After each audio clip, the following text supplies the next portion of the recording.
March 24th, 1991 was a beautiful spring Sunday afternoon in Victoria, BC, Canada, when a young family of 4 set out for an afternoon outing. Crystal Dunahee was heading to her flag football game with her teammates. Her husband Bruce and their 2 kids were tagging along, Michael, who was 4, and Caitlin, who was just 6 months old. The couple picked up one of Crystal's teammates, Donna, along the way and headed to the field by the Blanchard Elementary School that had a field and a small playground. In the hustle and bustle of grabbing all their gear, Crystal with her football bag and Bruce with Caitlin, her gear and her stroller. As you know, babies have a lot of stuff. Bruce had to help Crystal to the field with the baby and the stroller. Michael, meanwhile, spotted the small playground by the school and wanted to go play. Crystal noticed that there was another boy and a girl there playing on the swings, so she pulled up Michael's hood and tied it because it was a windy day, and she told him to go to the playground and wait there for Daddy and don't go off anywhere else with anybody else. 2 football teams were already playing on the field, and Crystal's team and another team were arriving to play. It was busy, a lot of people coming and going. The parking lot was busy, the field was busy. Bruce took Caitlin and all her gear up to the field and turned right around to go back to the playground to get Michael. But by the time he got back to the playground, which was only yards from the field, Michael was gone. Bruce circled the school and headed back to the field to tell Crystal that he couldn't find Michael. Within the few minutes it took Bruce to walk Caitlin to the field and back, Michael was gone, and he has never been seen since, 34 years later. Welcome back to Unjust Crimes. My name is Michelle, and this is the disappearance of Michael Dunahee of Victoria, British Columbia, Canada. There are certain cases that are known around the world. Think about John Benet Ramsey or Madeleine McCann. And these cases have captivated the world for decades. In Canada, our case like this is the abduction of Michael Dunahee. This tragedy shook the city of Victoria, actually the whole country. If you are old enough to remember 1991, you probably know Michael Dunahee's name and his story. I was 14 at the time, and I lived in Newfoundland, which is on the complete other end of the country, and I remember seeing his poster posted at the local mall, and I remember when it happened, and I remember seeing it all over the news, and I can remember people were freaked out, and that is not something that you heard too often in Canada. For many people, Michael's name conjures up the image of a little boy, a little 4-year-old boy, being snatched from a playground. And yes, this case made a lasting impression on me. Even many, many years later, when I would have my own kids and take them to the playground, I never took my eyes off them for a second, and it's probably because of this case. The Michael Dunahee abduction is arguably the most well-known missing persons case from Canada that I can remember from my time. As I mentioned, Michael Dunahee disappeared from the playground at the Blanchard Elementary School in Victoria, British Columbia on March 24, 1991, and has never been seen since, and that was 34 years ago. And his disappearance set off one of Canada's largest missing persons investigations in Canadian history, involving hundreds of volunteers and several police agencies.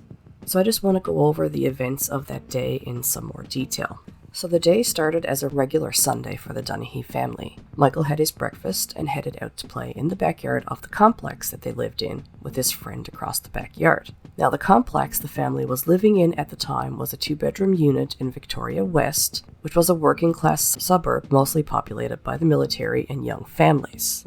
Michael's parents, Crystal and Bruce, called him home for lunch, and then the family headed out to the field at the Blanchard Elementary School, which is no longer there, by the way, because Crystal had a flag football game at 1 p.m. Michael was wearing a pair of multicolor rugby pants, his favorite, apparently, because his mother, Crystal, had sewn them for him. He had a blue hooded coat with red lining and red elastic around the wrists and waist. He was also wearing his favorite Teenage Mutant Ninja Turtles t-shirt, whom he loved. The Dunahees had a red Datsun station wagon at the time. They got everything loaded up, got Caitlin in her car seat, and headed off for Crystal's football game, the first of the year. They picked up one of Crystal's teammates, Donna, along the way and carried on to the field, pulling into the parking lot of the Blanchard Elementary School at about 12:35 p.m. In the hustle and bustle of getting everybody out and situated, Michael spotted the playground, which was right alongside of the parking lot and very close to the field where Crystal would be playing. The parking lot was very busy. It was 3/4 full, and the small playground that was next to the parking lot was about 200 yards from the field. There was a couple of kids playing at the playground. Of course, Michael being 4, he wanted to go to the playground. It really wasn't much of a playground. It was just a wooden jungle gym with some swings and slides, nothing really elaborate. So to set the scene here, just take a look at the picture. It's an elementary school with a field to one side, and on the other side, just off the side of the parking lot, a small playground. And the playground is visible from the field, which, like I said, is only about 200 yards away. So the parking lot and the field were busy, busy, busy. There were 2 teams on the field playing and 2 teams arriving to play after the current game was over. So there was lots of activity and lots of people coming and going from the parking lot and the field. The weather that day was cool, cloudy, and windy, but overall it was a nice spring day in Victoria. Crystal could see that there was another boy and girl at the playground playing on the swings, so she pulled up Michael's hood, tied it, because it was windy, and told him to go to the playground and wait for Daddy. Don't go off anywhere else with anybody else. She didn't know who the other kids were because she couldn't recognize them from the distance. And this was the first time that Crystal and Bruce let Michael go off on his own. And Bruce would later say he didn't want to, but the playground was right there, and he could see him from the field. Bruce told Michael, "Listen to Mom, don't go anywhere. I'm just going to push the stroller to the field, and basically I'll be right back." Crystal set off with her gear bag, Bruce set off with Caitlin and her stroller heading to the field. Bruce walked the stroller to the field where Crystal's team was setting up, and with Caitlin in tow, turned around and went back to the playground to get Michael. When he got to the playground, though, Michael wasn't there. And I mean, this was just a matter of minutes. So Bruce walked around the school looking for Michael, but still couldn't see him. So he went back to the field and told Crystal that he couldn't find Michael. And there was something in Bruce's face that told Crystal that this was serious. And that is when the world stopped turning for the Dunahee family. Crystal and Bruce do not know if Michael even made it to the playground because nobody actually seen him at the playground that day. For all we know, he was snatched in the parking lot when Crystal and Bruce turned their backs to head to the field. But again, this all happened in minutes. Maybe 10 minutes. Bruce would later say that there were kids at the playground when they parked, but he wasn't sure if they were still there when Michael asked to go, and he said by the time that he went back to the playground looking for Michael, the other kids were gone. So Bruce and Crystal wondered, did Michael go with them?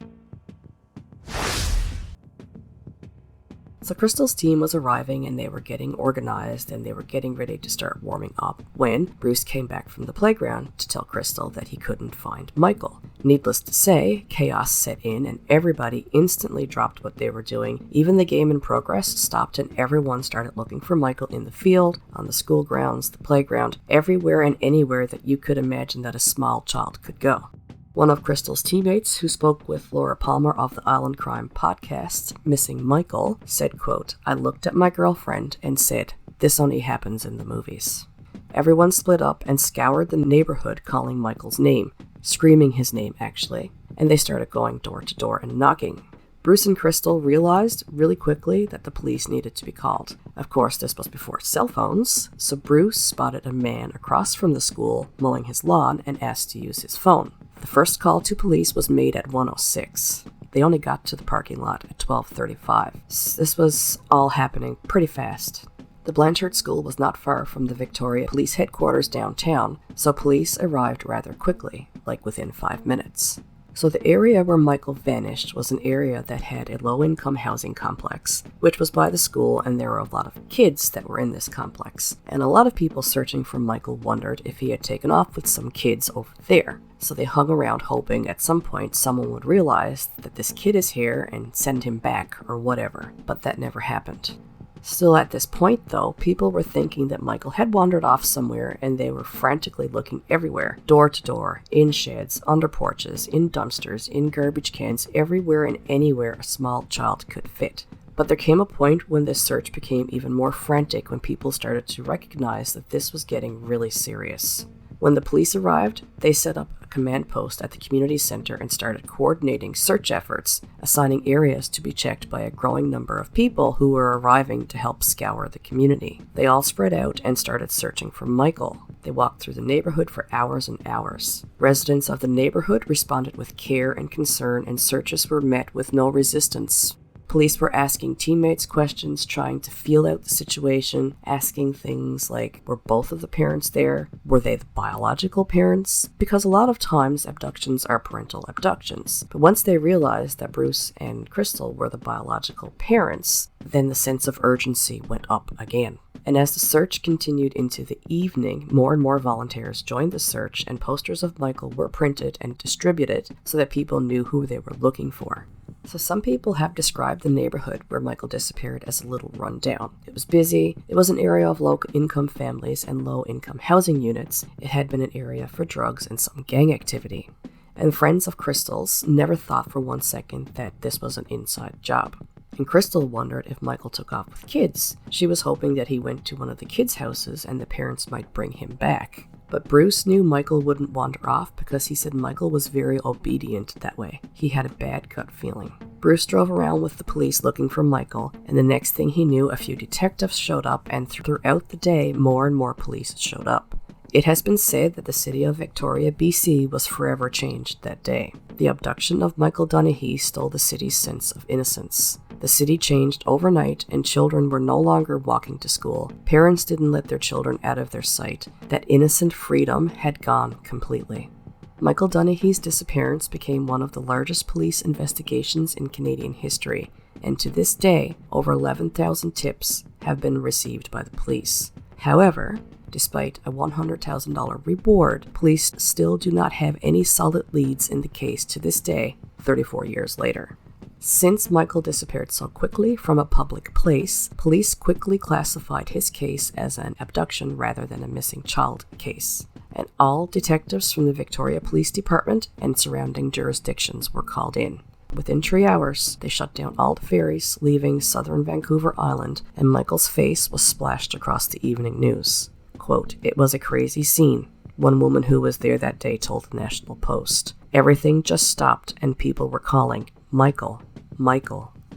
And investigators felt a great sense of pressure because it was almost like the clock was running down. I mean, we all know the first few hours are very important. And they sent people out to search every house, knock on every door, and request to search the house. Some of Crystal's teammates have talked about staying out walking around searching for Michael until 1 or 2 in the morning. One teammate says that she stayed out till 2 or 3 in the morning, but she eventually had to go home and get some rest, and she was woken up at 5 a.m. to the sound of helicopters that were out searching the area for Michael. So Victoria detectives investigated known sex offenders and interviewed anyone who had been in the area around the time of Michael's disappearance, but were unable to find much information except a witness report that a man in his late 40s or 50s with a brown van was near the playground. A month after Michael was last seen, police staged a reenactment of his disappearance at the Blanchard Elementary School using a brown van, but were unable to produce any new leads. Hundreds of people, including volunteers and police, searched for the boy in the coming weeks and months without any luck. Both investigators and the Dunahees believe someone out there knows something which could help the investigation, and I believe that is true as well. Retired Detective Sergeant Don Bland was one of the lead detectives on the Michael Dunahee case. He says the search covered a lot of ground in the area where Michael was last seen. Quote, "I don't think I've ever seen a search like that one that was done of the surrounding mile or so of the site. It's almost like it was the War Measures Act. We send people out to search every house, knock on every door, and request to search the house saying, 'We don't care if you got a dope plant in there. We don't care if you've got drugs. We're looking for a missing kid and we want to search your house.' And we did that as a matter of emergency and probably not totally legal in the light of today, but when people wouldn't let our people in to search, we went to find out why."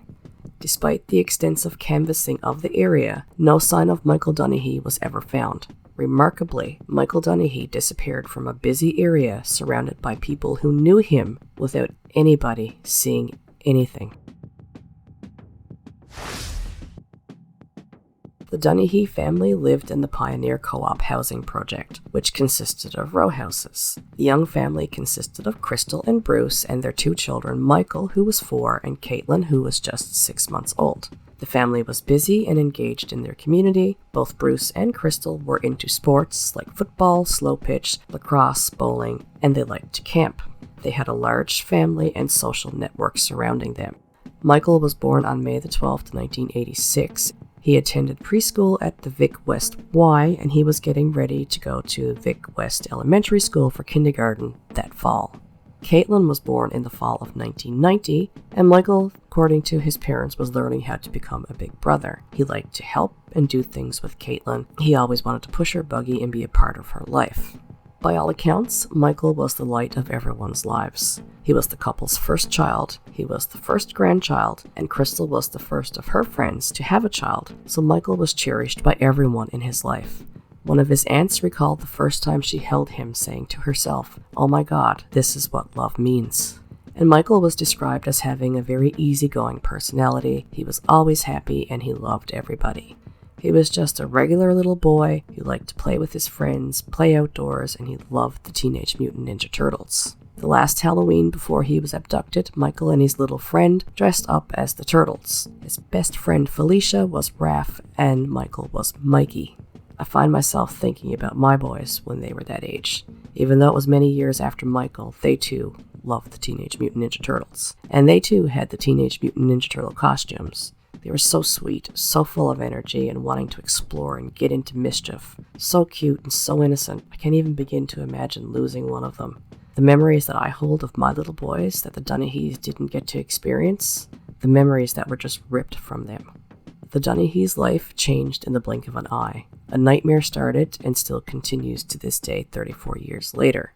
Many in Michael's life have passed away, never knowing what happened to the sweet boy they cherished. Michael's sister Caitlin, who was just 6 months old, wonders what she missed out on. She never knew her older brother, and she said as she grew up, her parents were, understandably, more protective. For example, if she was at a friend's house, she would have to call and let them know before she left to go home. And Caitlin, now as an adult, helps organize the annual Keep the Hope Alive 5K run in her brother's name, and that helps raise money for Child Find BC. Bruce has said that his mother, so Michael's grandmother, looked after him a lot, and they would bake, and Bruce's dad, so Michael's grandfather, looked after him a lot too when Bruce and Crystal were working, and he would take him for a couple of days, have sleepovers with him, and he would take him fishing. And Michael's grandfather stopped fishing after Michael's disappearance because the memories of fishing with Michael were just too painful. In the years to come, Crystal and Bruce maintained a room for Michael, hanging onto his toys and Christmas gifts in the hope their son would return. Many, many years later, they have packed up Michael's things, but they still hang on to them. So because there were 5 police jurisdictions in Victoria, some people think this may have hampered the investigation, not in the sense that they weren't communicating or working together, because they were, but because of the vast amount of information and tips that came in. And you have to remember this was pre-computer times, so everything was handwritten, and just trying to coordinate this massive amount of information amongst 5 police jurisdictions was challenging. Really, where to even start with this investigation? Well, right away, like within minutes, an extensive search was launched for Michael, and that involved hundreds of volunteers and police from multiple agencies. And the Dunahees and the Victoria Police, they did everything right. Authorities were summoned immediately, a description of Michael was dispersed to the media, and a tip line and command post were established within hours. Investigator John Ducker, who was a young investigator at the time and was called in to assist on the case, told the CBC in 2016 that he still wonders what might have gone differently if Michael's disappearance happened today. I mean, there was no CCTV at the time. Maybe at banks. People didn't have cell phones, let alone smartphones. Computers were only beginning to become mainstream. The internet was not a thing. You know, all of the things that really help in cases today. So the first thing that the police had to do was to find out if Crystal and Bruce were the biological parents, because as I've mentioned, most abductions are parental. Once they determined that they were the biological parents, and that Michael was actually at the park that day, I know that's not a nice thing to think about, but it wouldn't have been the first time that a child has been killed and the parents staged an elaborate kidnapping. But this was not the case, and once the police learned that Michael actually was there that day, things ratcheted up even another notch, and the massive search continued on. And I think I've mentioned that this search for Michael Dunahee was the biggest search in Canadian history. With Michael disappearing so quickly from a public place, police believe that he was abducted. So the day that Michael was abducted, a child, a 10-year-old girl who has never been named, came forward that day and described seeing a boy that she believes was Michael get into a brown van that was parked in a nearby alley. The child told police the van was older and had tinted rear windows, and that there was a tan-colored bulldog in a cage and a large plastic bag on the floor of the vehicle. Now, police released this information and a tidal wave of brown van tips flooded in. Within days, there were over 1,300 brown van tips. And in the years to come, there would be thousands of leads related to this brown van. The day after Michael disappeared, a woman, a realtor, contacted the police to say that she thinks she may have witnessed the abduction. So she was on her way to work, driving down Wark Street towards the Blanchard Elementary School, when she seen a woman drag a little boy across the road to exactly where she didn't see, but she did see a brown van parked in a back alley, and the man who was driving the van was stood outside watching the woman and the boy. She knew at the time it wasn't right what she was seeing, but she didn't really know what she was seeing until she heard the next day about Michael's disappearance and wondered if she had witnessed it. So there are several things to keep in mind. Michael disappeared in a time when computers were not mainstream and the police didn't even really use them yet. And as the tips were pouring in, from across BC, from across North America, each tip had to be written down by hand, and they went into an inbox, and all these tips then had to be sorted by hand, and they had to be prioritized, and then they had to be run down manually by detectives. Just imagine the work involved here. All the hundreds of tips that were coming in by the hour and by the day. There were 1,300 brown van tips alone in a few days, each written down by hand. All 5 police jurisdictions were working together to find Michael and to catch whoever did this, because the detachment handling the case didn't have the manpower, and I don't think I could emphasize the importance of catching who was responsible for this as quickly as possible. It was an all-hands-on-deck scenario. Police spoke with all the sex offenders in the area. They were doing these massive searches, going door to door, using helicopters, heat-sensing technology. They even used psychics. Anything and everything that they could think of to find this little boy.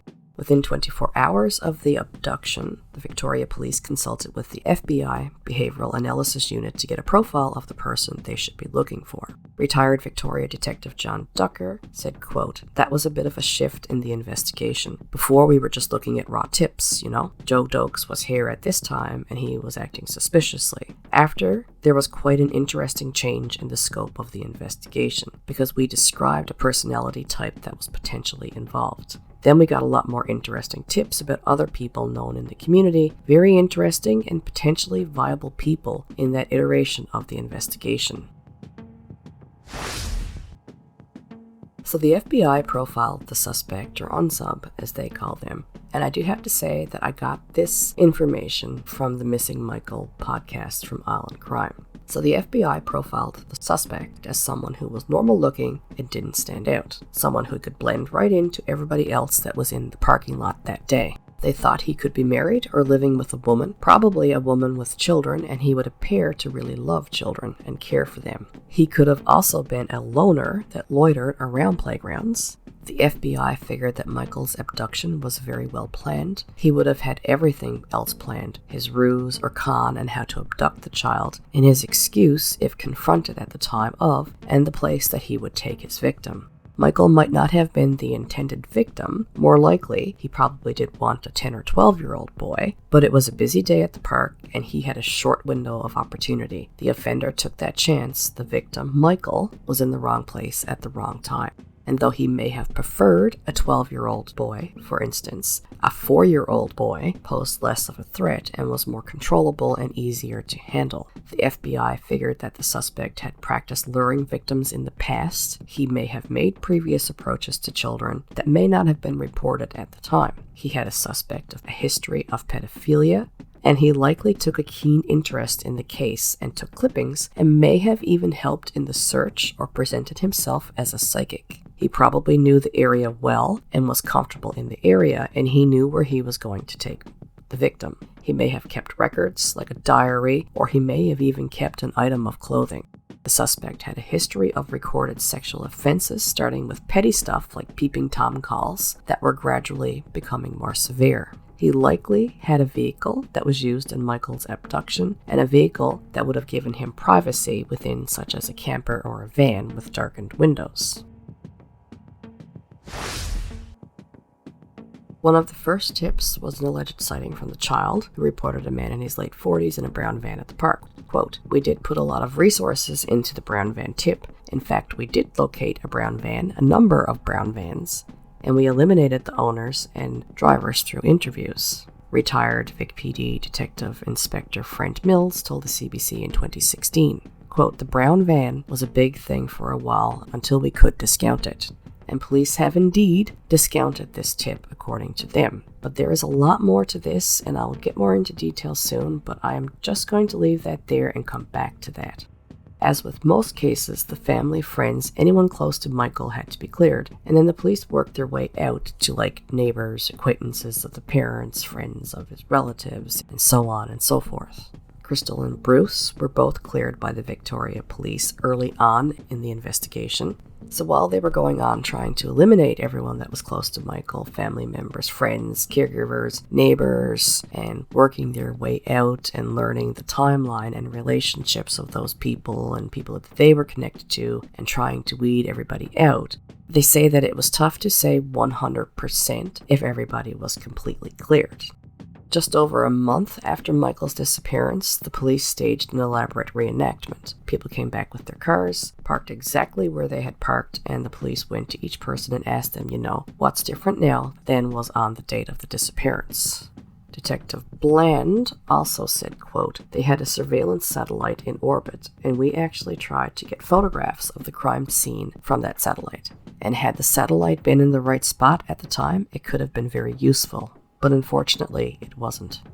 In missing persons cases, it's not uncommon to hear concern about a lack of police resources, but Detective Bland says that in this case, every resource was available to investigators, and no expense was ever spared or ever denied. Quote, "We were thinking out of the box a lot on this file, and we were doing things that were never considered. We did everything that we could, and I can't think of anything now, a reflection on, could have we done something more, or could have we maybe taken a different investigative avenue? And I don't think we could. I think we did everything we possibly could. And every detective that was available was assigned to this file. No matter what they were working on, they were put on Michael's case, and a lot of patrol were brought in to even work the phones. Patrol units were assigned to ground searching, for thoroughly scouring the area, and computers were just beginning to become a part of mainstream at that time in offices. And the Victoria Police, they'd had one computer, and they were trying to manage the flow of information that was coming in on Michael's case, and they were trying to put everything into this computer. Because of the volume of information that they had, it was just quickly becoming unmanageable. Detective John Ducker described the nature of tips that were coming in the early days. There were a number of suspicious vehicles in the area. There were reports of a brown van, another van that was green and yellow, a brown car, and so on. Police would then try and track these vehicles down. There were names of people that members of the public thought were suspicious. For example, so-and-so would say that they saw a certain guy in the area, so police would have to try and go and find these people and interview them and try and get a sense if they could have been involved. And as the tips just kept coming in, it quickly became clear that this case would be challenging to coordinate. It was also clear that this was going to be an overwhelming file. It was a very intense period, with everybody keenly aware that time was not on their side. Following up on tips meant police had to go out into the neighborhood and speak to a lot of people and interview a lot of people that might be suspected, and then try to establish alibis for where they were during Michael's disappearance. And as you can imagine, this was time-consuming, especially before computers and the internet. I've mentioned before that the neighborhood Michael was abducted from was not the best of neighborhoods. An older neighborhood with older homes. It was a high call load area for patrol officers for stuff like domestic assaults, kids loitering, petty theft, and so on. All that being said though, the residents, for the most part, were more than willing to help. It was evident that people understood what was at stake here, and most people were allowing the police to look in their yards, in their homes, in their sheds, and so on.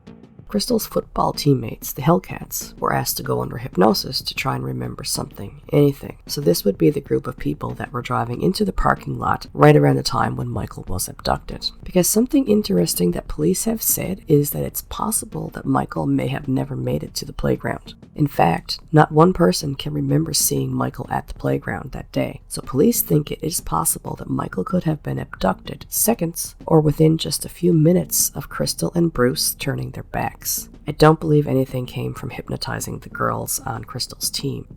So police have stressed that they were stretched with heavy caseloads before this happened, and because there had been several young women murdered in Victoria before Michael vanished. They said there is no correlation between those murders and Michael, but they want people to realize that the often quoted safe, quiet Victoria did indeed have its share of crime, and they did have a heavy caseload.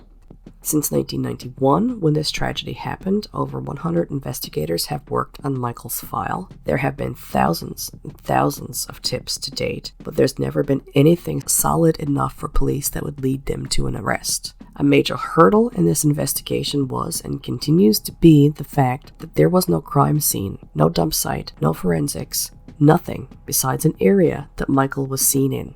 In the early days of the investigation, there was a sketch that was released to the public. So a witness came forward, who was a resident of one of the apartment buildings looking down at the park. They had observed a man who appeared to not have a purpose there, hanging around and watching, and he looked suspicious, and he said that this man was in his late 30s to early 40s with a chubby build, large nose, big ears, had white to grayish hair that was thin on the top, and he was between 5'4" and 5'7" tall. Police actually did identify a possible suspect from that sketch, and that person was almost eliminated, but pretty much police have him as a person of interest. Detective Bland says that this file is the biggest Victoria PD has ever had before or since. And Michael's case had a room full of tips and hard copy reports.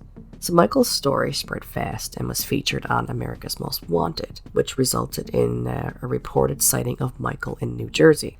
Tips poured in from around the globe, and police agencies around the world were following up on these tips.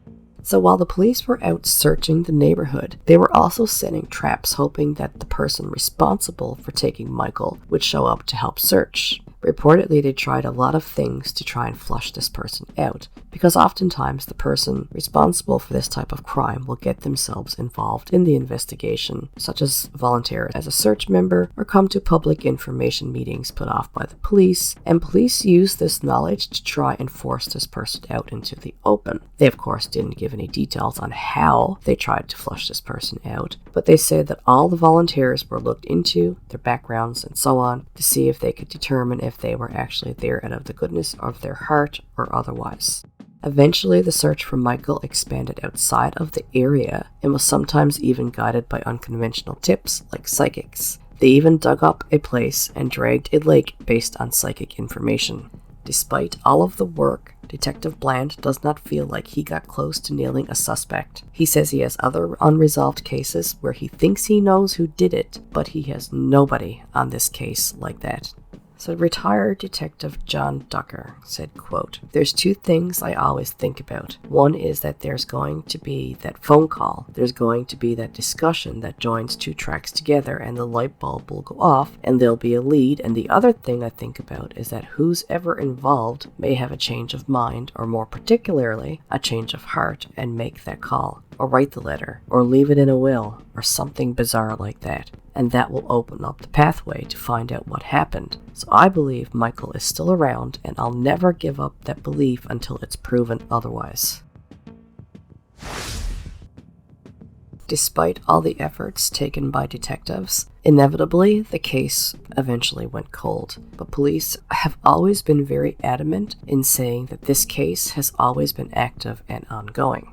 And the case was left with one investigator, Detective Sergeant Al Cochran, and he said one of the first things that he came to appreciate about the file was the enormity of the case. And he said there's always been talk of the brown van, or those brown van tips.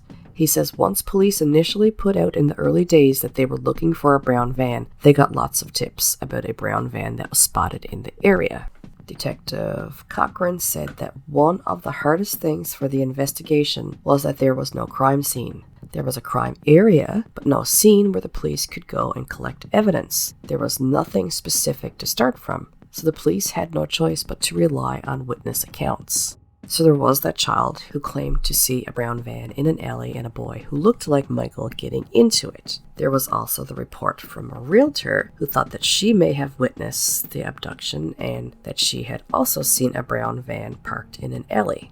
And Detective Cochran said that there was another tip amongst the many, I might add, about a brown van in the area the day Michael vanished that he felt this one was really interesting and credible. So there was this guy who was watching his kids going across the field to go get some eggs and milk for breakfast. It was Sunday morning, so he's watching them, and around the same time there's this brown Volkswagen van that's going up the back alley behind Quadra that goes between King Street and Hillside. He specifically remembers it because he had a friend who had a similar van, and he thought it was his friend, but ended up not being his friend. So Detective Cochran felt that that tip was credible. And there's lots of other brown van tips that came up and became a very interesting follow-up. And a lot of work was done in that area, and it became one of the main focuses that Detective Cochran worked on.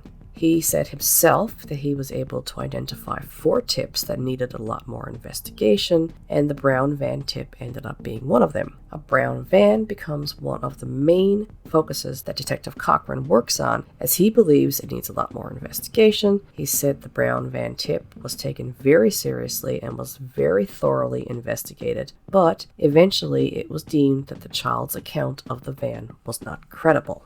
Though it could not be ruled out 100% that a brown van was involved, the investigation into the tips related to the brown van yielded no results. And the window of time that Michael disappeared, according to Detective Cochran, was really small, and everybody in the area was identified. He said that a few suspects from the Blanchard Courts, that's that housing complex across the street from the school, did come up, but that they were eliminated. So at this point in time, the cold case detective, Detective Cochran, was able to put more attention on tips that may have been, I don't want to say overlooked, but maybe the detectives had been pulled elsewhere and those tips maybe needed more investigating, which is what he was now able to do, and still nothing came up to say who took Michael. Also, at this point in the investigation, the focus was on computerizing the file papers. Detective Cochran said that good suspects did come up, and they did interviews, they even did polygraphs. He even polygraphed people in the Dunahee family just to eliminate any doubt, but there was never that one spark of corroboration of information that could tell the police, now we have to go in that direction. They had to not only identify everyone in the fields and the neighborhood, but also the complex that the Dunahees lived in. He said it was a very complicated file, and he did numerous polygraphs. He said that there are people in the file that would not take a polygraph, so those tips remain open. He said he certainly found suspects that he felt needed a lot more investigation, and that was still ongoing when he retired.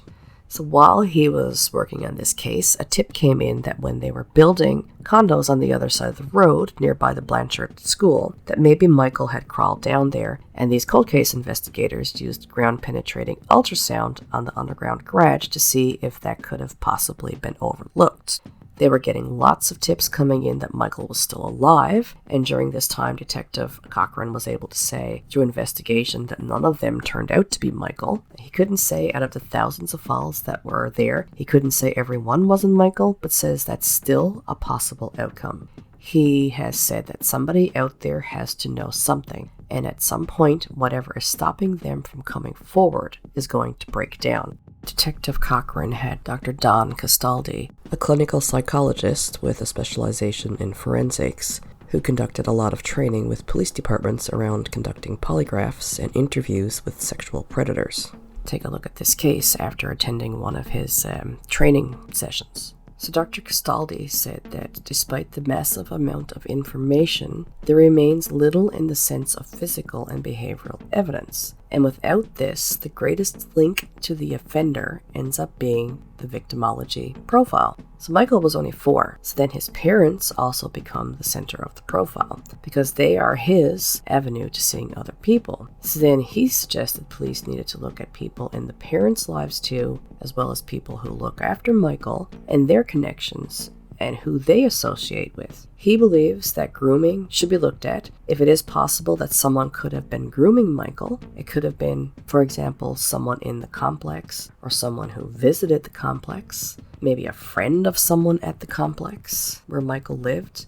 I honestly do not know if anyone like this came up. I think it's possible, but the police have not said. So Dr. Castaldi said that whether this was a crime of opportunity or a crime where Michael was being targeted, the suspect was well prepared. They knew the location and they were prepared to be unobtrusive. The person was unassuming because nobody's seen anything out of the ordinary in that time frame. He figures the person may have been of similar age of everyone else that was there. It's possible that there could have been more than one person, but the key is that whoever did this was blending in. Because of the speed that it happens, he also thinks it's important to consider that this person had previous contact with Michael, and that Michael possibly could have been specifically targeted. But then again, he also says the evidence in this case does not support either direction, but that could be considered. What we can state comfortably is that Michael was walking across the parking lot. We cannot confirm that he actually reached the playground. So if we say the intersection of the offenders and Michael was in the parking lot, how did they not get noticed?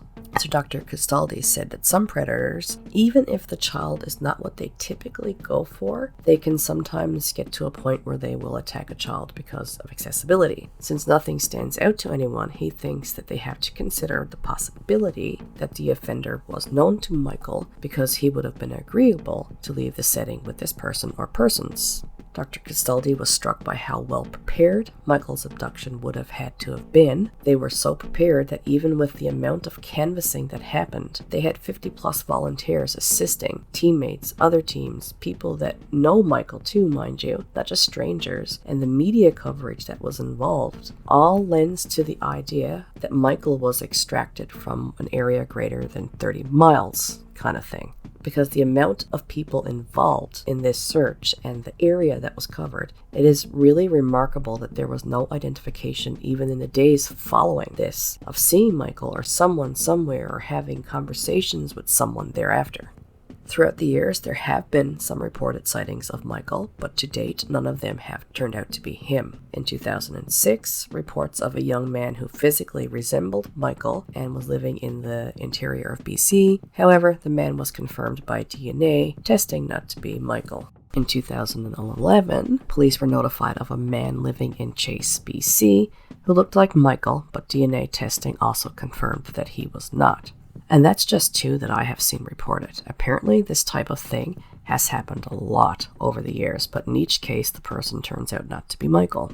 In 2013, an online forum user that goes by the name Knuckles thought there was a possibility that he may be Michael Dunahee. He claims he was contacted by the Victoria Police Department, and they did do a DNA analysis, and they were able to rule out the fact that this man was not Michael Dunahee. In 2020, a TikToker by the name of Shanger Danger reportedly found the shirt that Michael was said to be wearing at the time of his disappearance. The rare Teenage Mutant Ninja Turtle t-shirt was found submerged underwater, but after Michael's parents contacted the TikToker, they saw the shirt and realized that it was not the exact same shirt that Michael had been wearing when he disappeared.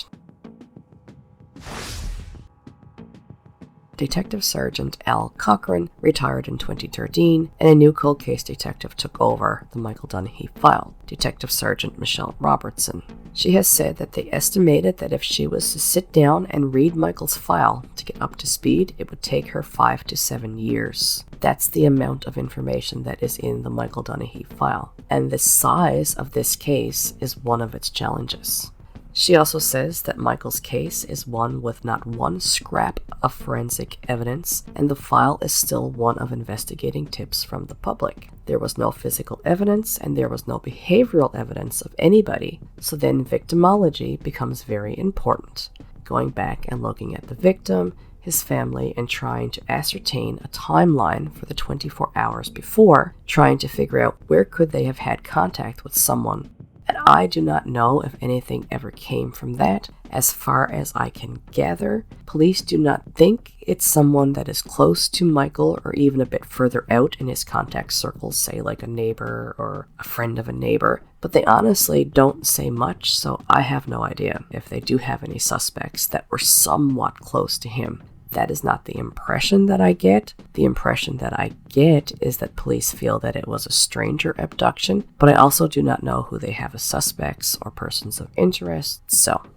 Detective Robertson said, quote, "No body, no crime scene, no witnesses. What does that leave us with? That leaves us with people. There is someone out there that can help us.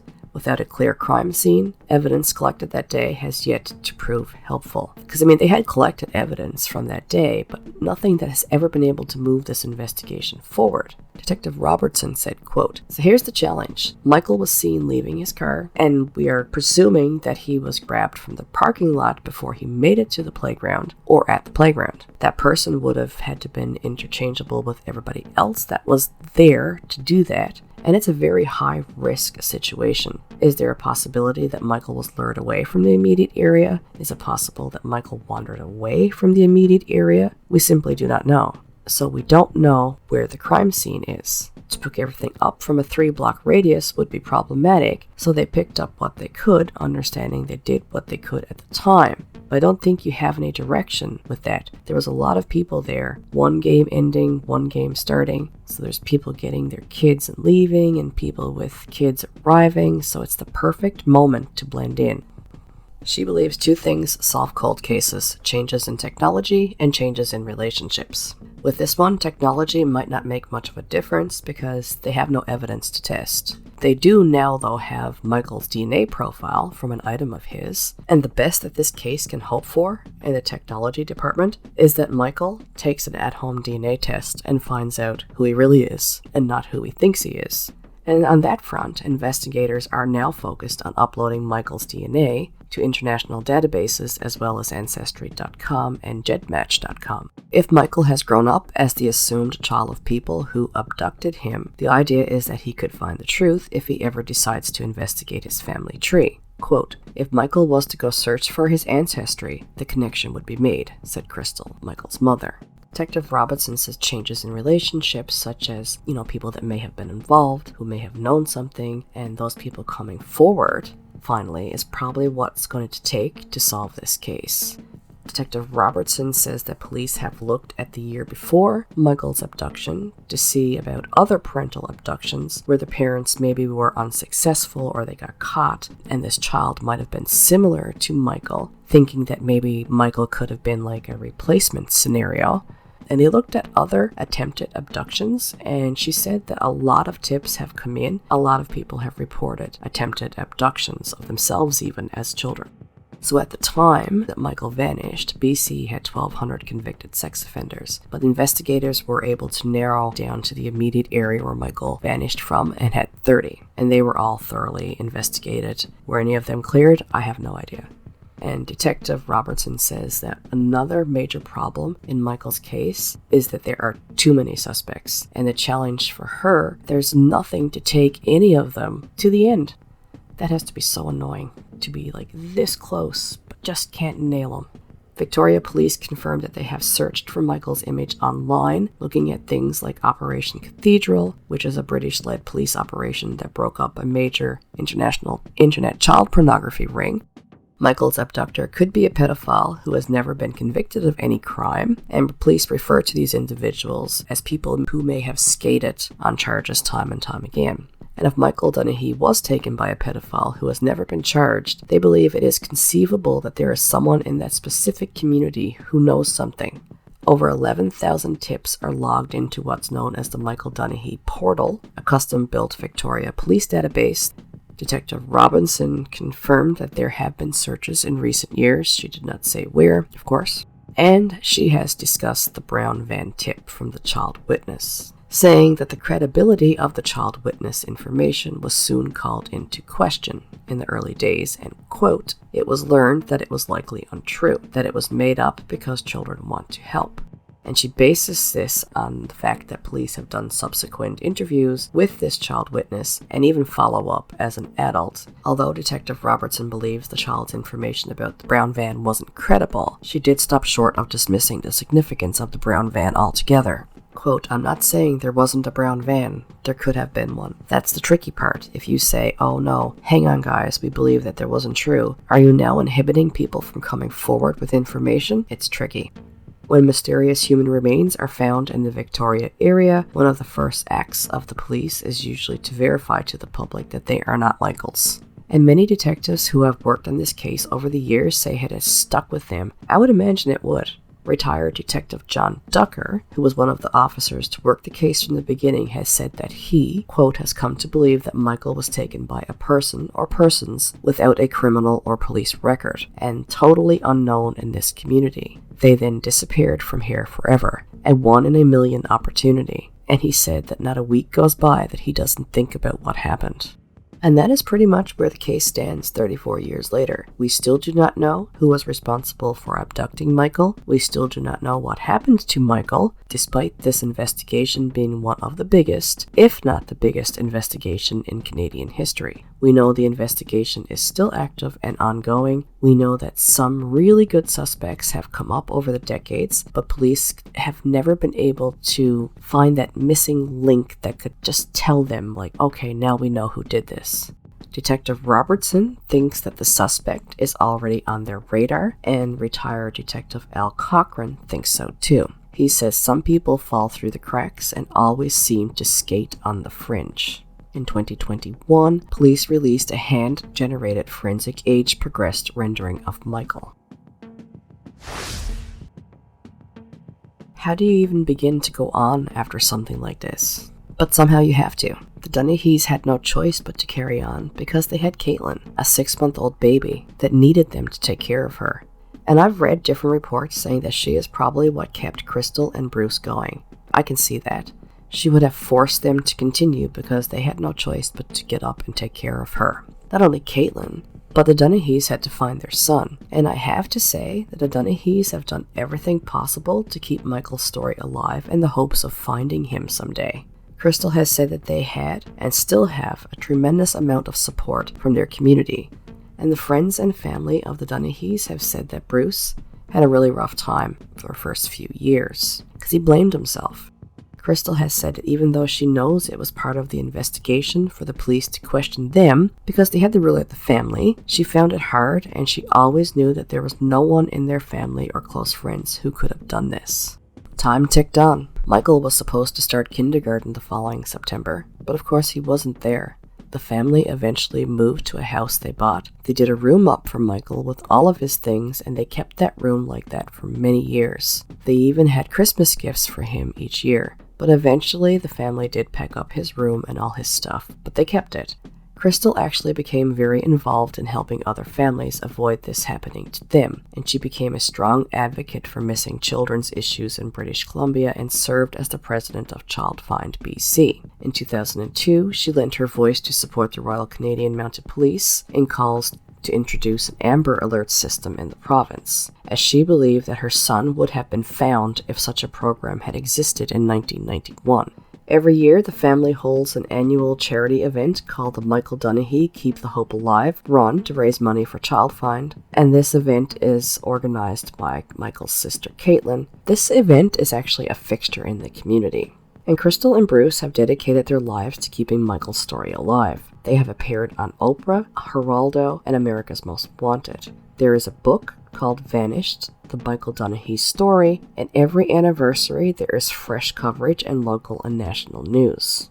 Donna, the teammate they picked up that day, has since died of cancer. She was one of the only other people to see Michael there that day. Despite the trauma the Hellcats, Crystal's football team, went through searching for Michael that day and into that night, they say the experience made them all closer. They took time off, of course, from playing, obviously, but eventually they did start playing again, and they did it for Crystal because she needed her friends and she needed a positive outlet with her friends. And they've all stayed friends throughout the years. Though they may not see each other as often, they have all stayed in contact. Crystal's teammates, the Hellcats, also hold on to hope that Michael will be found one day. They say a positive outcome could still be possible. One of the teammates said she believes that one day Michael will do a DNA test and find out who he is, not who he thinks he is. Overall, the Hellcats feel that Michael is still alive, as do Crystal and Bruce. They have basically said until someone shows them otherwise, that is what they will believe.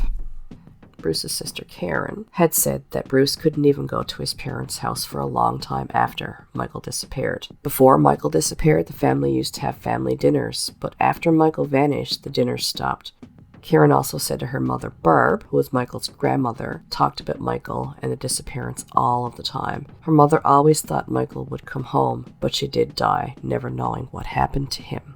Now, Crystal's stepmother, Kathy Jeffries, said something that I've only ever heard from her, and I have not heard this reported anywhere else, and I have no idea if it's true, but she says that when the FBI came to Victoria, they had proven that Michael had been stalked for quite some time in the co-op where they were living, and that Michael knew the person probably because he'd seen him hanging around. That's very interesting. I wonder if that's true. She said she didn't know if this had come out yet, but when the FBI came up and they interviewed the kids in the co-op and around, they concluded that there was probably someone that was around with all of these kids. They figure somebody was there and that they would say hi to the kids and the kids would say hi back. And after 4 or 5 times of doing this, then the kids just see this person as normal. Kathy Jeffries said that Bruce's mom, Barb, had carried on her own investigation for a very long time. When Michael first disappeared, Bruce's mom, Barb, would get Kathy to go with her along the Gorge Road, and there was a lot of apartments there, and they would sneak in and they would see if they could hear anybody crying. And Barb would hear tips, and she would head out to investigate them, sometimes taking a friend along with her in the middle of the night. Barb passed away in 2019. She was close to Michael, and his disappearance haunted the rest of her life. The Dunahee's daughter, Caitlin, is now in her 30s with a child of her own. Crystal and Bruce remain married, which is a rare feat for the parents of a missing child. The annual walk/run helps keep awareness up, and the large turnout gives the family a strong sense of support from the community. Quote, "It makes it a little easier for us to continue on," said Bruce. Crystal said, quote, "For our family, it just shows us that we won't give up as long as we continue keeping the hope alive. We're not giving up, and they're not giving up." And Caitlin, Michael's sister, is the main administrator for the We Will Never Forget Michael Dunahee Facebook page.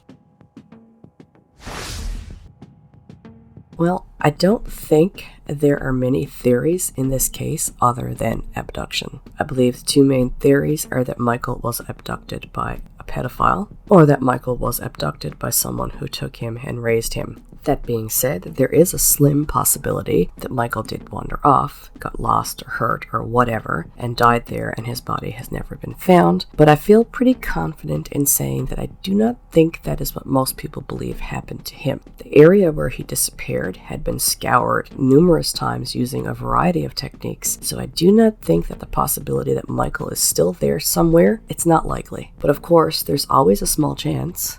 But I also feel pretty confident in stating that what happened to Michael Dunahee was most likely a child abduction. From everything that I have learned, it was most likely a stranger abduction, which is extremely rare. The most frightening of occurrences, every parent's worst nightmare, but luckily something that does not happen very often.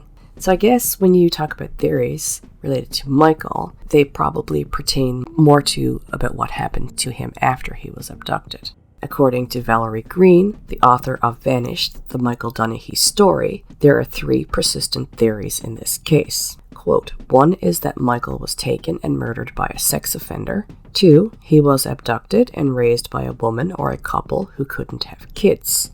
And the final and the most dubious theory is that he was killed in a ritual sacrifice, a theory helped along by Victoria being the birthplace of the widely discredited satanic ritual abuse panic of the 1980s. According to what is known from similar cases, if Michael was taken by a stranger, it's likely he never made it off the Vancouver Island. The second theory, that Michael was raised by another woman or family, of course, is the best case scenario, and what I truly hope is what happened to him. One of the major problems in the Michael Dunahee case, police say, is that there are too many suspects. But to my knowledge, very few of these people have ever been named publicly, and also there has never been that one missing piece of information to confirm if a certain suspect was involved. Actually, the only name linked to Michael is a guy named Vernon Seitz. In December of 2008, 62-year-old Vernon Seitz, who had been a barber in Milwaukee, Wisconsin in the USA, was found dead in his home on December 15th of natural causes. According to the Milwaukee police, he had confessed to his psychiatrist just 2 weeks before he died that he had killed one boy in 1959 and knew of another child killing, and he had asked her to call the police for him. So a detective had been sent out to interview him, but of course they found him dead. Now, what does this have to do with Michael, you may be wondering? Well, when he was found, He was found with a lot of disturbing items, and one of them was a missing persons poster of Michael Dunahee. Other things found with him included drawings by him of nude boys in bondage, a videotape reportedly showing the kidnapping of a 4-year-old boy, and books on cannibalism, blonde human hair, and a bone. And of course that poster, the missing persons poster of Michael. And also a copy of a map of somewhere not in Milwaukee titled Millstream Park. Now, northwest of Victoria, there is a Millstream Road that leads to several remote parks. Victoria police said after almost 18 years of chasing dead ends in the Michael Dunahee case that the investigators were intrigued. Quote, "It really could be nothing, or it could be something. But right now, we're very cautious about the information." And the police had every right to be cautious about this information because, for one, Seitz had offered his services to families of abducted children in the United States, saying that he was a psychic. CBC reported on January 8th of 2009 that the Victoria police were checking old files to see whether Vernon Seitz had contacted the Dunahee family, but investigators could not find any immediate reference to Seitz in their files. And Crystal, Michael's mother, told the CBC News that she's not sure whether Seitz ever contacted her family after Michael disappeared, but that the name did seem familiar to her. Now, CBC News also contacted Victoria Fetter, which was Seitz's psychiatrist, the one that had called the police, and she said that Seitz had told her that he wanted to help families of abducted children because he had been abducted and abused as a child himself. Anyway, at the end of the day, police said that they had no evidence to suggest that he was a factor in the disappearance of any children. Quote, "We have no information to substantiate any allegation that the deceased was involved in any missing children cases or homicides of children." While he did confess to killing 2 children, he never mentioned anything involving Michael to his psychiatrist, Milwaukee police said. Just weeks after he died, officially of natural causes, but his psychiatrist, this Dr. Fetter, said that she thinks he took an overdose and she thinks he staged the area. She said, "You just don't drop dead with all of this staging around you. He was on the floor surrounded by all these things." I mean, it is weird, I will give her that. And the current cold case detective on Michael's file, Detective Robertson, has said that because Vernon Seitz had passed away, they weren't able to 100% say by looking he wasn't involved. But looking back at the time frame and his records at the time and what was going on in his life at the time that Michael vanished, it would have been difficult for him to be in Victoria at the time of Michael's disappearance. Everything that could have been done to make sure was done. Again, they couldn't say 100%, but they did everything that they could to eliminate him. As I have mentioned, there have been a lot of suspects identified in this case, but none that have been publicly named, other than Clifford Olson, who was ruled out as having anything to do with Michael's disappearance. So really, as far as suspects go, I have nobody to tell you about other than some information that was revealed in the Missing Michael Island Crime podcast by Laura Palmer. And what I'm about to tell you, that's where I got most of that information. Okay, so we know that the brown van tip has always been a part of Michael's case, though police say that they have largely discounted this tip from the child who saw Michael get into a brown van in the back alley the day that someone took him. Obviously, the police know more than I do, and they have the reasons to believe this, and as I have heard numerous retired officers say who have worked on this case, the tip was very thoroughly investigated.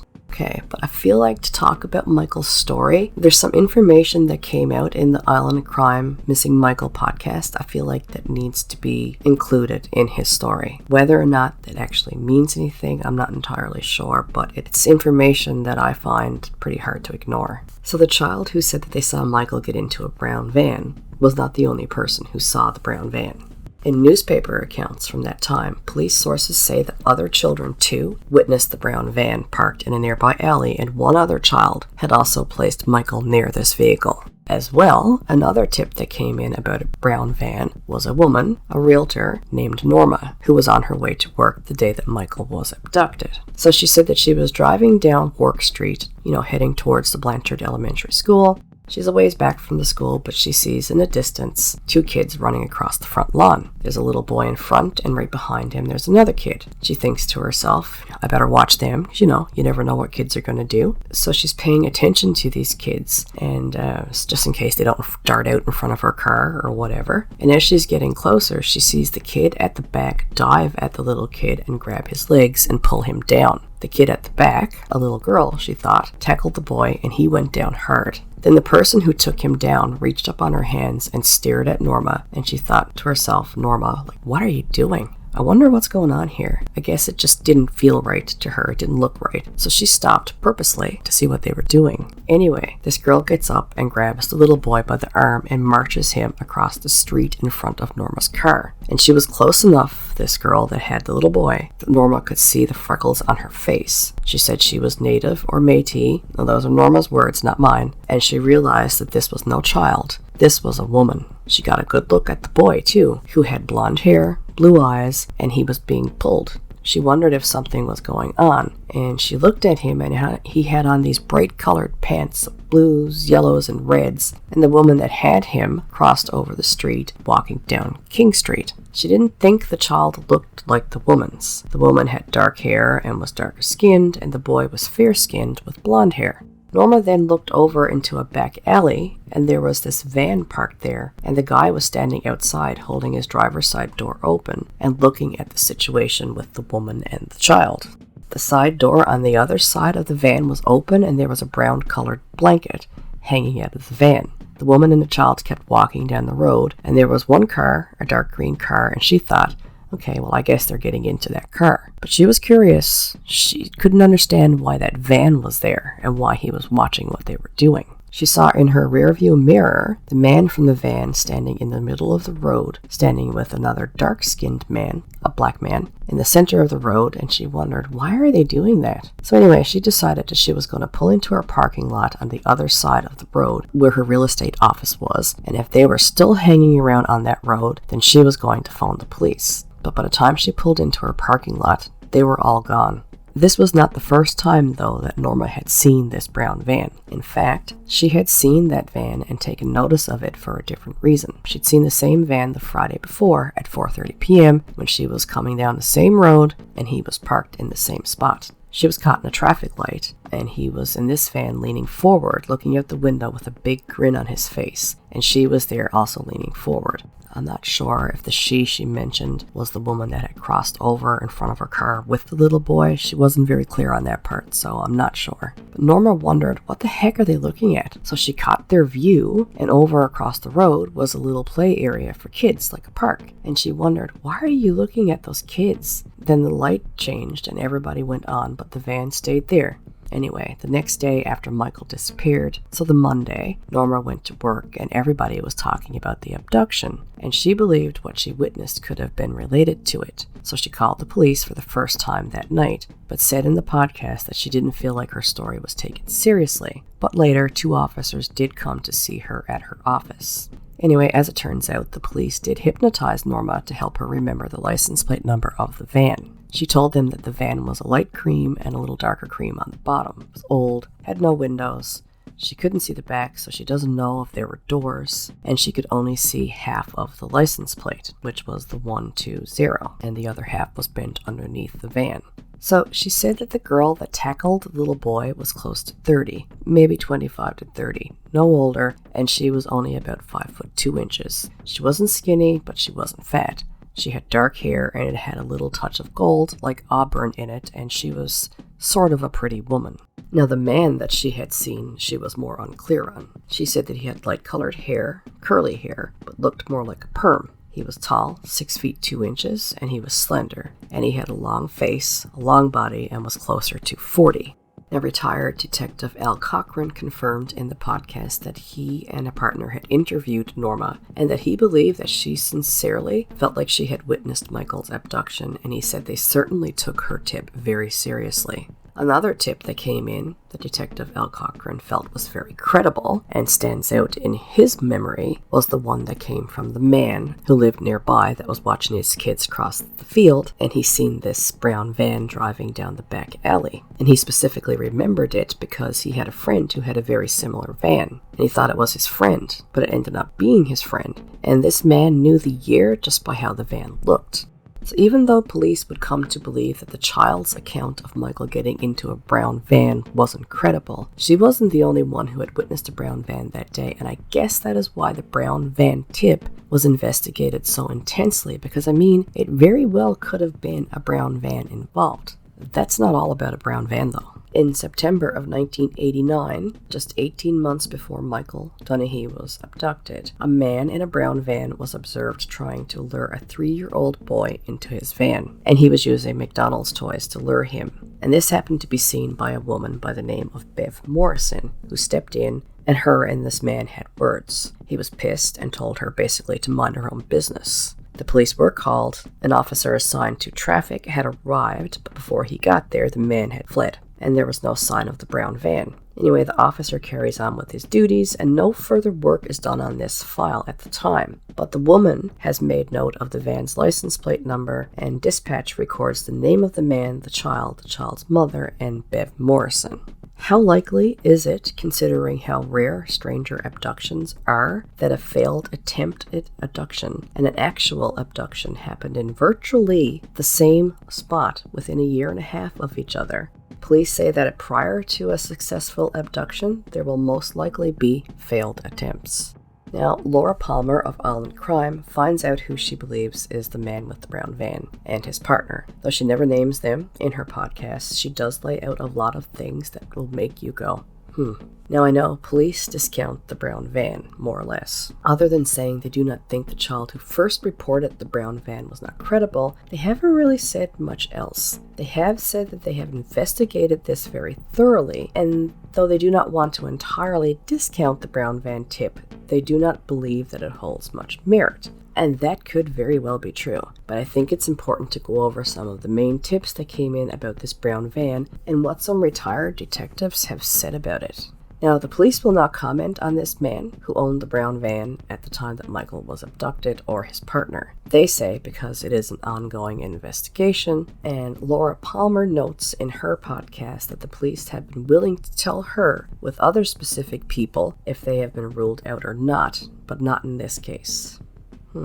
Interesting. The man has since died, and a couple of sources that spoke with the Island Crime podcast, who are retired police officers, did give some good information on him. Anyway, through the jigs and reels of it all, and a bit of back and forth between the Victoria Police, the report of an attempted abduction is confirmed by the Island Crime podcast. The problem was nobody did anything about it in 1989. It fell through the cracks. One of the retired policemen that spoke with the podcast says that he has never been satisfied that this guy was cleared. Retired Saanich officer Frank Wright said, quote, "With the guy with the brown van, many things that are coincidental and don't make sense and defy logic, he can't say that he's confident that he did it, but he's less confident that he didn't do it." He detailed the first time that he met this guy. He was out on routine patrol, and he noticed a brown van parked on the side of the road, and he thought it looked like it was parked unsafe. And he went to see what was going on, because maybe it could have been someone that was broke down, or maybe it was a stolen van. He didn't know. So he goes up to this van, and between the van and the fence, he saw a flash of pink in the bushes. So he goes over, and it's this man lying down on the ground naked. The guy jumped up, and the Officer Wright, asked him what he was doing, and he said sunbathing. But in the distance, about 400 yards away, Detective Wright could see that little girls were riding horses, and the officer says to this guy, "If we can see them, they can see you. Put your clothes on and get out of here." The guy said that he was working at the stables nearby. He was European, and that's what they do on lunch break, but he did comply, and he left. So not long after, their paths crossed again when a call came in from the owner of the stables that were close by. She felt someone was on her property. She felt someone was prowling her house at night because things were being moved in her burns, her horses were in the wrong stalls, and that something was just going on. And the police drove out, and lo and behold, the brown van was parked in the same spot on the same road as the time that Detective Wright had caught him sunbathing naked. Long story short, they eventually caught him, the same guy, coming out of the bush. After wrestling with the Officer Wright, he was handcuffed and taken to the police station. They had the van towed to the department, and the whole time this guy was pretending that he couldn't understand English. He didn't recognize the cop that he was wrestling with, though, as the one that had caught him sunbathing nude. And the cop knew, of course, Detective Wright, that this guy could understand English. So Detective Wright decided to run his name, and what do you know? Get this. He found that he was the person of interest, or the registered owner of the van that was involved in the attempted abduction at Blanchard Elementary School driveway, where a lady named Beverly saw him talking to a little boy, and he had been trying to get this little boy to come into his van with McDonald's toys. Wow. Anyway, this encounter at the stables at night was at some point after Michael was taken, and police were aware of what they should be looking for in relation to the FBI profile. So this now retired officer knew that the profile said the suspect would already be on the police's radar as having tried this before. So he said when he realized that this guy had been involved in an attempted abduction just a year and a half before Michael was taken, the hair on the back of his neck went up. He brought it to his supervisor, who called the detectives on Michael's case, and they came in. They called his common law wife to come in for an interview as well. Now listen to this part. This is the part that really stuck with me. This is wow. The police took the man's partner's picture with a Polaroid, and they said it matched the drawing that a realtor, who was Norma, by the way, had drawn under hypnosis. Apparently the picture was identical to this guy's partner. Wow. Now, from what I know, this guy was investigated very thoroughly, but I think from what I can gather, from what the retired officer said, they could never find the information they needed to say, yes, he did it. But he says he was never happy to say that this man was cleared. So the report of the attempted abduction should have been looked into by sex crimes or detectives at the time it happened, but for whatever reason, it went no further. I have to wonder what would have been different if this creep was off the streets. I find it very hard to believe that he tried to lure a small boy, into his van just a little over a year before Michael was taken. He drove a brown van. The brown van was involved in the attempted abduction, and several witnesses had seen a brown van in the area the day that Michael disappeared. One of them had seen a woman dragging a small child with blonde hair who was dressed like Michael to, we assume, this van. And lo and behold, when he's brought in to police on a separate thing, his partner's picture is a dead ringer for the woman a witness said she had seen dragging the small child to this brown van. Now, I would imagine everything I just told you is why police will not say if he has been cleared, because he probably has not been cleared and remains a suspect, but they probably do not have the missing piece of information they need to get him. That's what I'm wondering anyway. I could be totally off base, but that's a whole lot of coincidences. Like, come on. So what was he doing at the stables anyways? Really? In the middle of the night? Rumor has it he was getting the horses to mate while he watched.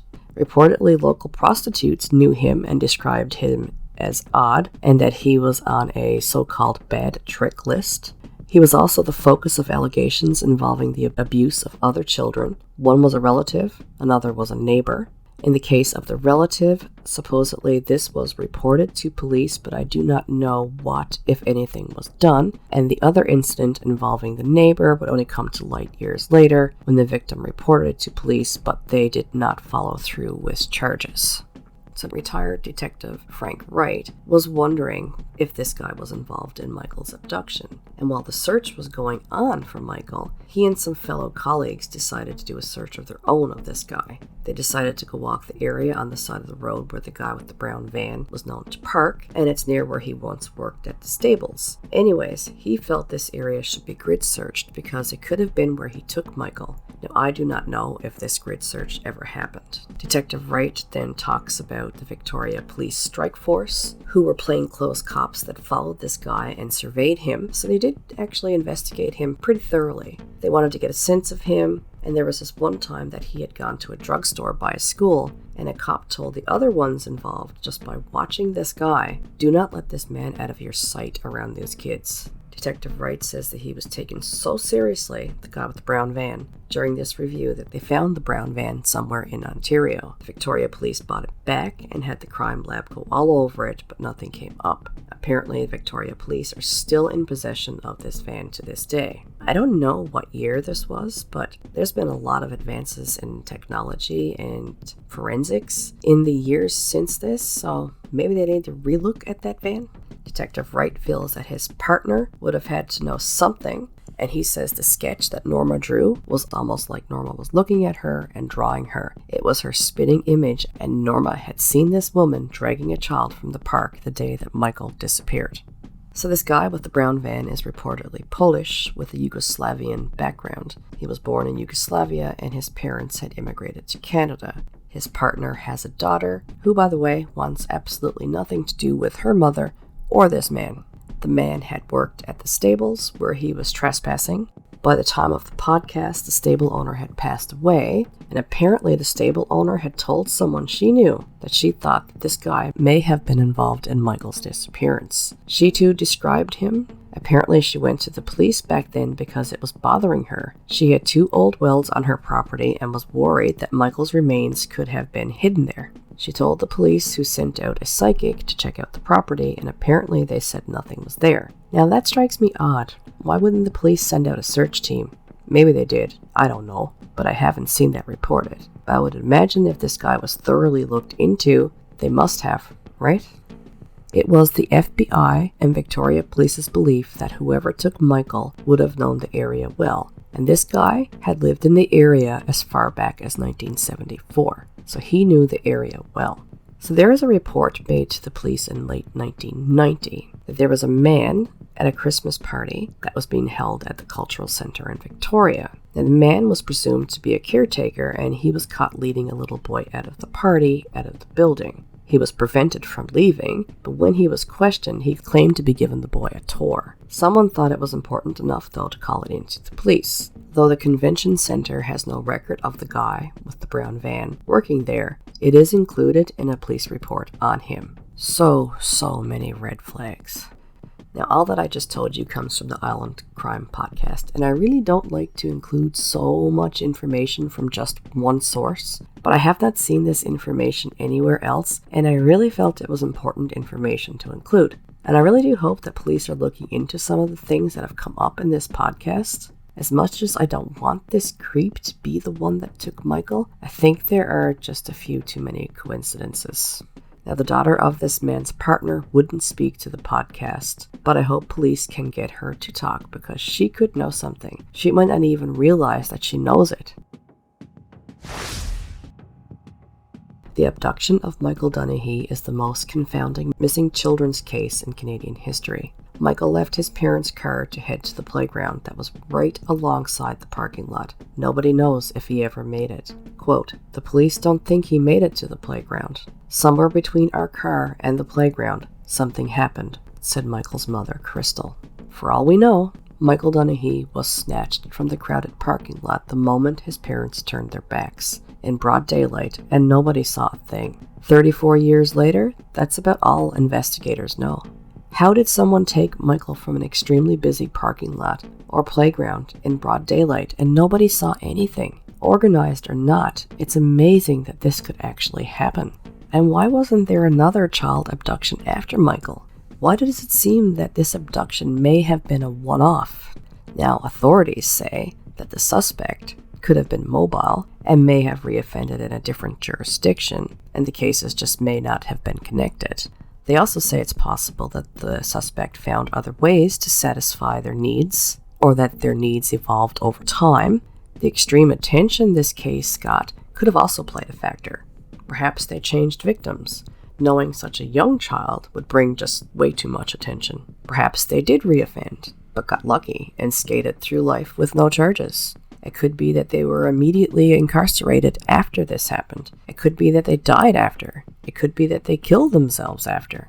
And many officials believe that this is not an offense that many would share. It is probably something that one would keep to themselves. The best case scenario is that someone took Michael and raised him in a loving home and never had to abduct again. There are so many scenarios that could have taken place, and it's really hard to say since we virtually know nothing and there is no evidence. Any suggested scenarios are speculation, really, at best. From the outset, the case defied normal investigative techniques. There was no body, no crime scene, not even a verifiable witness, despite police recording more than 50 adults and children present at the flag football event where Michael disappeared. Quote, people were walking around the neighborhood, calling his name, stopping people in the street and asking if they had seen him, his mother Crystal said. There were 2 teams getting off the field and 2 teams planning to go on. Still, nobody saw a thing. In virtually every case of a child abduction, the child is taken by a parent or relative. Michael remains part of the 0.1% of children missing in Canada who are abducted by a stranger. Even rarer is when children are abducted from what criminologists call their, quote, zone of safety, and that's anywhere the child is in the immediate vicinity of their parents.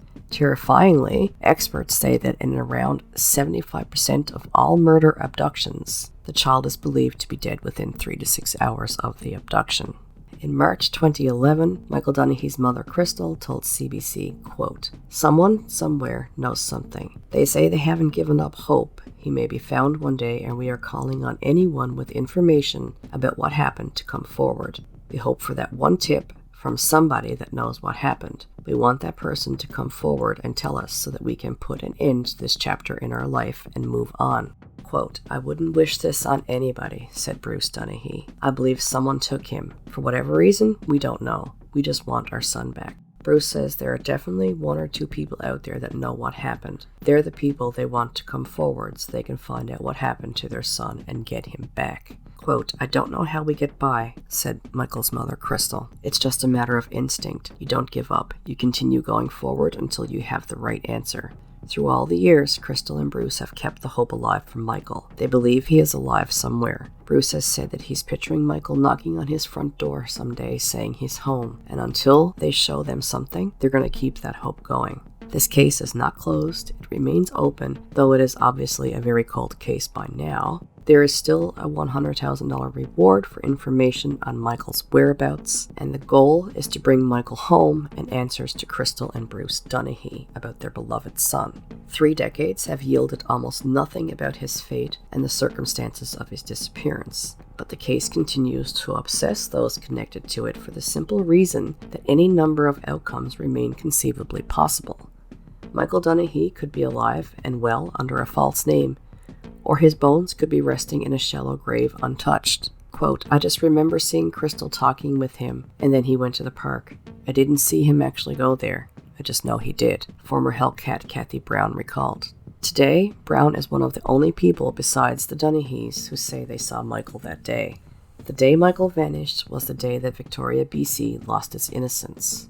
Arguably, not just for the people of Victoria, or even BC, but all of Canada. Crystal Dunahee, Michael's mother, reported on March 24, 2023, that she believes her son is still alive, and it's just a matter of time before the world finds out what happened to him. One day, we're going to have the answer we're all waiting for.